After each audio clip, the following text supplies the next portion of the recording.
So as you may know, I am pretty much the queen of saving, but I haven't always been like that. And so in this video, I want to talk about saving money, but from the place of what you should be doing if you were struggling to save money. So if you've had trouble saving more money over the past year or couple of years, whether that's saving up for a house deposit or for your emergency fund, or maybe it's just saving up for a car, I want to talk about the things that might be stopping you from saving money and what to do about it. So let's just get started. So let's talk about the first reason. Now, you might have trouble saving money simply because you may not believe that you can be a saver. Now, you might be thinking, Auntie V, what on earth are you talking about? So when I'm talking about believing that you are a saver, it's just simply believing that you can save money. So if you're constantly saying things like, I don't know how to save money, or I don't even know if I'm saving the right amount, or you might even be saying that I keep draining my savings every time I do try to save money, so there's no point in doing it. Or maybe you're even telling yourself that I haven't been able to save money before, so it just doesn't work and there's no point in me trying. All of these things are going to stop you from saving money because you will not be taking the actions to actually save money. You'll just constantly keep believing that you can't save money, and so as a result, you won't end up saving money. So if you didn't know my story, a few years ago, I used to live paycheck to paycheck, where I would pretty much spend every penny I had, and I ended up having a whole load of debt because I had a maxed out overdraft, and I'd also financed my car simply because I just didn't really know how to save money and I just didn't know how to manage my money very well. But one of the things that helped me is simply believing that I could also save money. So even though I may be a natural spender, and even though I may have spent money for years and never really saved money, I still believed that I could become a saver. And so when I believed that I could be a saver, I then started to question, okay, what would a saver do? I then started to research, thinking, what would someone in my position do if they wanted to save money? And I also realized that I had saved money in the past, I just hadn't realized it. So for example, I had actually saved up to buy my first car, and I ended up buying that car in cash.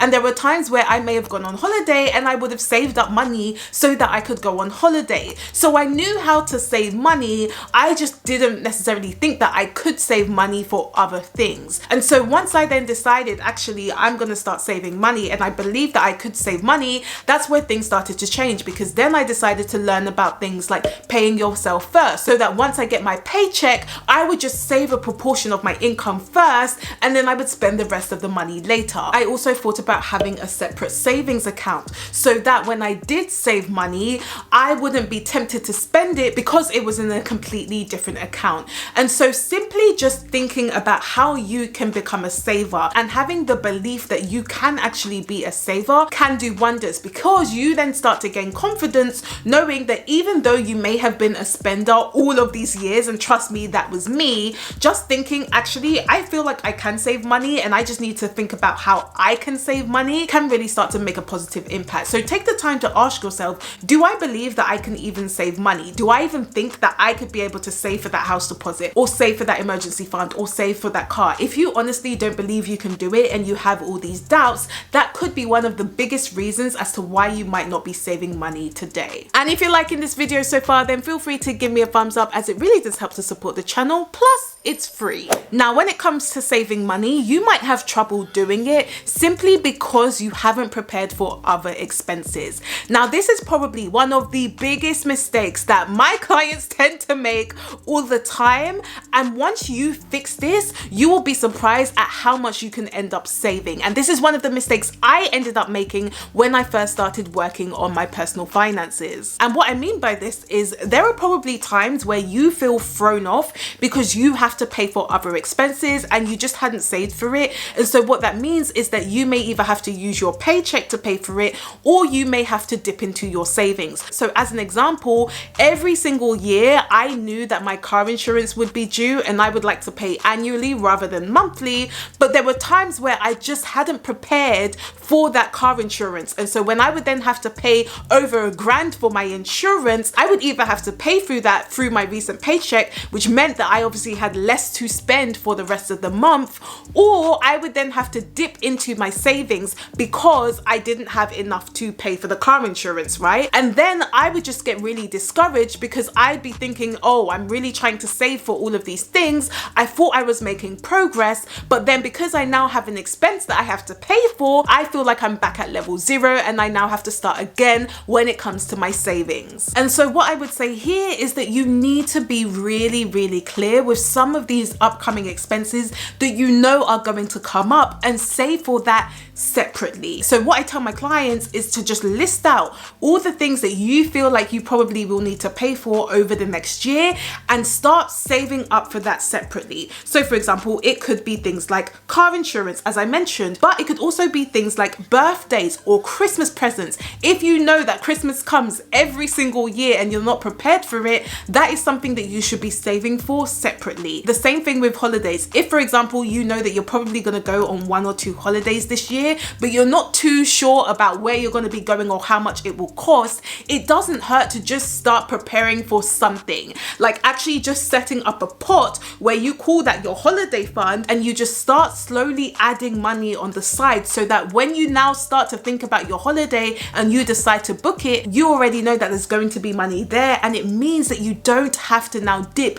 into your other savings. And then you won't get discouraged because yes, you'll have your holiday fund, but you'll also have your other savings as well. And these are basically sinking funds. So they're just expenses that, again, you know they're going to come up, so you want to be able to prepare for them. And so rather than just having to pay for that one expense, you could just be setting money aside, maybe each month or each quarter or even each week, so that you have enough money to pay for it. Now, I do have a video that talks about sinking funds in more detail, so make sure you do check that out if you haven't already. I'll link it up here for you and in the description below. But essentially, if you are not preparing for some of these expenses and you're then having to use your other savings to pay for it instead, that is basically going to discourage you, and it might even throw you off from saving money, and that could be why you're just struggling to save money in general. So make sure you're preparing for some of these expenses separately and then focus on your other savings goals. Okay, now the next reason why you might be struggling to save money is because you might be thinking that by not spending money,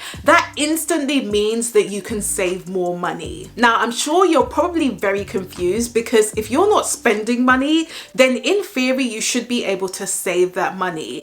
But what I'm saying is that sometimes that's not always the case. So take the no spend months that people tend to do, where basically you only buy things that are necessities and that's it. You don't spend any money on anything. Many people like to do that because they want to be able to save money. Whereas my question is, you really need to think about the place that you're coming from when you're doing things like a no spend month. So if, for example, you're just doing a no spend month because you want to challenge yourself or you think it's going to be a fun experience, that's fair enough. But that's very different to someone thinking that a no spend month will be able to help them in the long term save money. So by doing a no spend month, they think that instantly they will be able to stop all of their spending habits and start saving money. When in reality, I'm not gonna lie, that's not always the case. And I say this because I tend to think of this very much like you going on a diet. So let's say that you decide that you really want to lose weight, and by trying to lose weight, you're gonna go on a diet. But you're not just gonna go on any diet, you're gonna go on a diet that pretty much restricts you from everything. And you decide that you want to do that because you want to lose weight quickly and you think that it's going to be a long-term solution. And so you might find that in the first couple of weeks, sure, it looks like it's working, you've restricted yourself from everything, and maybe you've even lost a bit of weight as well. But if you start thinking about months ahead or even years ahead, you may realize that that restricting diet may not actually be helping you. In fact, you may realize that you then end up binging on so many different foods because you've restricted yourself for so long. And that is the same when it comes to spending. If you decide that you're going to completely restrict yourself from your spending rather than actually dealing with the root problem of your spending, what you might find is that even if you end up doing like a no spend month, by the end of the month, you are literally itching to now spend that money, and you then end up spending even more money than you did before. And so I'm definitely not saying not to do a no spend month, but what I'm saying is that you really need to think about where that idea is coming from. Is it coming from a place where it's pretty much just a challenge and it's something that's fun to do? Or are you coming from a place where you think it's going to cure your overspending? If you are coming from that place, I'm not going to lie, you're probably going to be very disappointed disappointed. And I will tell you that I've been able to pay off £16,000 worth of debt, plus I've also been able to save over 40% of my income without doing a no spend month. Why? Because I fixed the root problem and I learned how to actually save money and spend money at the same time. I learned how to actually control my spending to the point where I could spend money freely on things that mattered to me, but I could also save and invest a good proportion of my income too. So it doesn't have to be an either or where you stop spending just so you can save. Actually, you can do both, but you just need to learn how to be able to control your spending to the point where you can also save money as well. Now, if you realize that maybe you've tried to save money in the past, but it just hasn't worked, and you're maybe tired because you're trying to work towards some of these financial goals. Maybe you're trying to save up for your first house deposit. Maybe you're trying to save up for an emergency fund so that if anything happens, you know you're covered. Or maybe you just simply want to have a bit more peace when it comes to your finances so that you can still spend the money,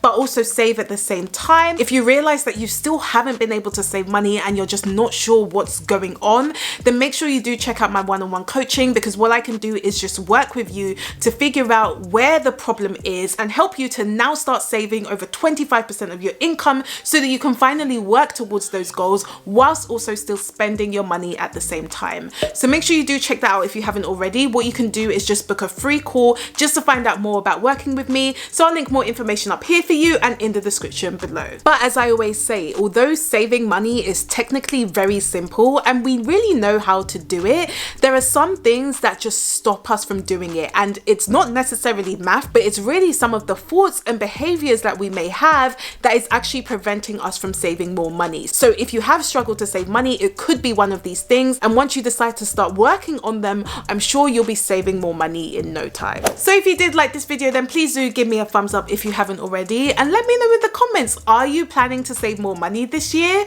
I do post every Tuesday. So if you would like to know more, then of course you can subscribe to my channel, and I will see you guys next week.